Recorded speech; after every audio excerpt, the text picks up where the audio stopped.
Labvakar! Šobrīd atrodamies radošā Zvilnētavā. Te uz spilveniem sasēduši Latvijas modes dizaineri, jo Latvijas modes fonds sumina labākos un pasniedz gada balvas. Kurš ko saņems, tūlīt noskaidrosim. Paldies!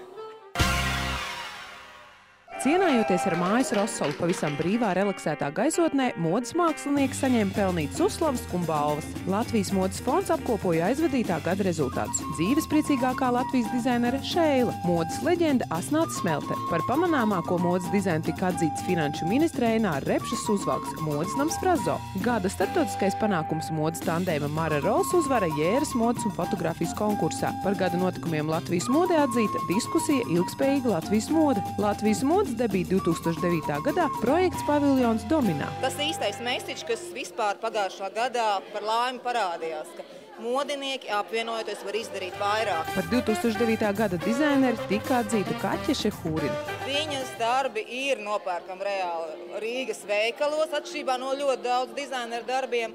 Un turklāt kāds ir no tiem, kas nečīks, nenīt, ka viņai kaut kas trūkst šai dzīvē, viņa vienkārši iet un dara. Я даже не знала и не ожидала. Мы сейчас только из Японии вернулись, что будет какая-то балва, вручаться приз.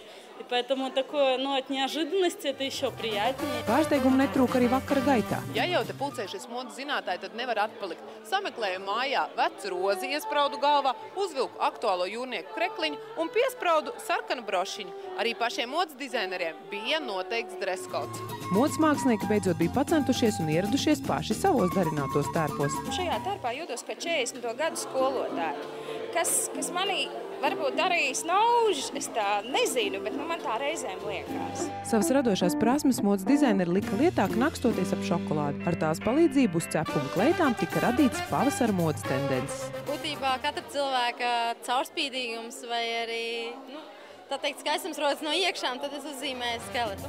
Daži bija romantiski noskaņoti, citi cīņas par pilni. Gandrīz katram līdz bija arī pašdarināts spilventiņš, uz kura zvilnēt. Mans spilvens ir mans lācītis, kurš ir, diemžēl, viņam ir pazudusi ķepiņa, bet es viņam uzšūšu jaunu.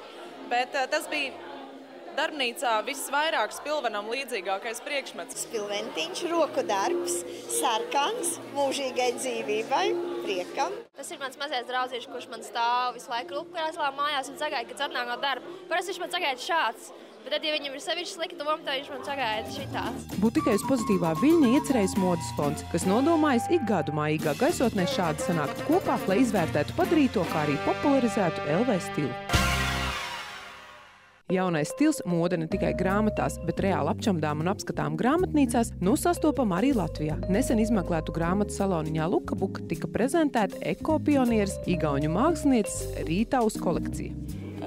Manus tērpus valkā cilvēki, kuri mīl dabu. Es lieku uzsvaru uz otrreizējo pārstrādi. Jūs arī tā varat dzīvot un darīt. Starptautisko ievērību gūsī dizaineri strādā izmantojot vecas otrais pārstrādātas izēvielas. Izēju materiāls papildinot ar zīdu un igauņu linu. Tērpi tiek darināti arī igauņu teātriem un filmām. Teātris ir labākā vieta, kur testēt dažādus materiālus. Ir 3 lietas, kam kalpoju – daba, ētika un bizness.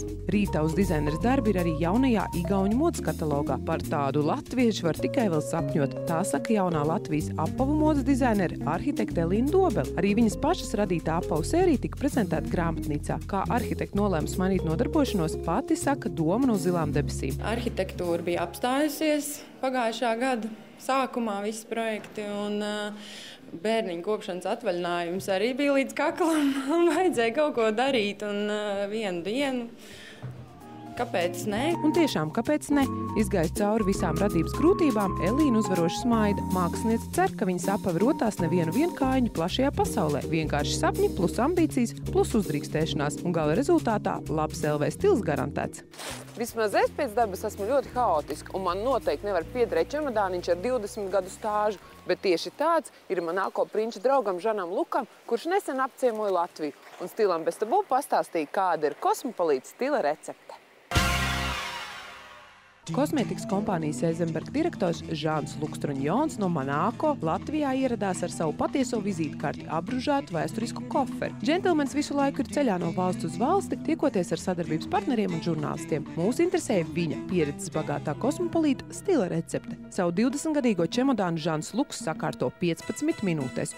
Kods ir 000, tikai nesakiet nevienam. 000. Un izrādās tajā vienmēr ir džentelmeņa komplekts, jeb 3 aksesuāri. Pirmkārt, garās zeķes.